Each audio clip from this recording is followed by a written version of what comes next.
país está polarizado, e não é de hoje, os últimos 5 anos, desde a eleição de 2014. Eu até escrevi, tem um livro sobre a eleição de 2014, mostrando que aquele clima violento de polarização ia continuar. Eu chamava lá no livro, subtítulo da eleição mais suja da história. E foi pelos recursos utilizados. Foi a eleição do Petrolão. O Petrolão estava presente em 2010, na primeira eleição da Dilma, mas infinitamente a presença foi muito maior em 2014, em que o PT gastou fortunas para vencer a eleição, enfrentando, olha como é a vida, Aécio Neves, a gente até esquece.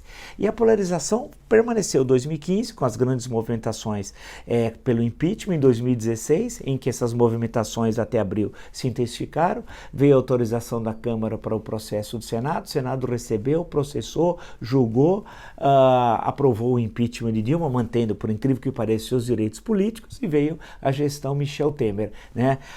E depois o processo eleitoral de 2018, que esteve muito polarizado. E a polarização, no caso brasileiro, enfraquece o debate ideológico. Ficou no segundo turno a eleição do medo. Os que votaram no Haddad votavam com medo de Bolsonaro. Os que votaram no Bolsonaro com medo do Haddad e do PT, porque o Haddad era Lula, entenda-se, era Lula. E essa eleição do medo fez muito mal ao Brasil, fez muito mal. E esse clima de polarização despolitizado, que paralisa o país, se mantém agora no ano de 2019. O governo já está entrando no seu 10º mês e insiste em manter essa polarização, que é central para o Jair Bolsonaro.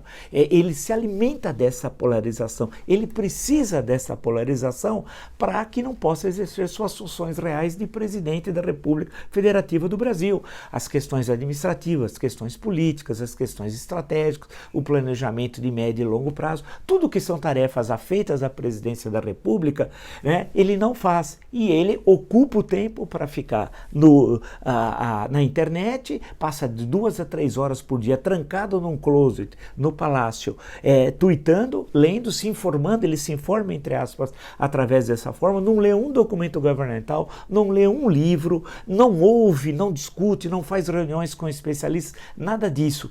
Isso não passa pela cabeça dele, ele só tem uma ideia fixa, é atacar o que ele chama, entre aspas, de esquerda, como se o PT, no sentido clássico europeu, fosse um partido de esquerda. No sentido europeu, o PT não é de esquerda, e nem líder, nem o Lula é um líder de esquerdista no sentido clássico, no sentido marxista. O Lula nem sabe o que é o Marx, imagina que o Marx é o M-A-R-Q-U-E-S, que é um português que ele conheceu certa vez em São Bernardo do Campo. Então, esse clima deixa o país refém. O país hoje está refém do PT, do Lula livre, está refém da irracionalidade do Bolsonaro. Os dois trazem enorme prejuízo ao Brasil. Enquanto nós não enfrentarmos e destruirmos essa polarização, politicamente falando, evidentemente no campo democrático, isso vai levar o país a aprofundar a crise econômica que se estende desde 2014.